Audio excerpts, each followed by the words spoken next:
ito ay rated SPG. Striktong patnubay at gabay ng magulang ang kailangan. Maaaring may masiselang tema, lengguwahe, karahasan, sexual, horror o droga na hindi angkop sa mga... Nakarating na sa mundo ng mga tao sina Olgana at Veshdita. Dala ang kautusan ni Mitena na harapin at hulihin ng sangreng tagapagligtas.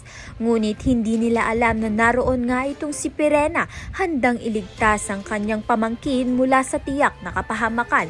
Gagawin nga ni Pirena ang lahat ng makakaya niya upang iligtas nga ang pamangkin niya at upang ligtas silang parehas na makapunta sa Encantadia dahil mag-uumpisa pa nga lang ang laban ni Terra kay Mitena. Sa kabilang banda naman nga magkakaroon nga ng isang impostora na magpapanggap bilang sangreng tagapagligtas sa mundo ng mga mortal.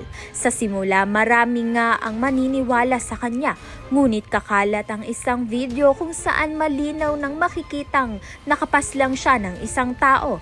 Dahil dito, tuluyan na ngang masisira ang pangalan ng sangreng tagapagligtas.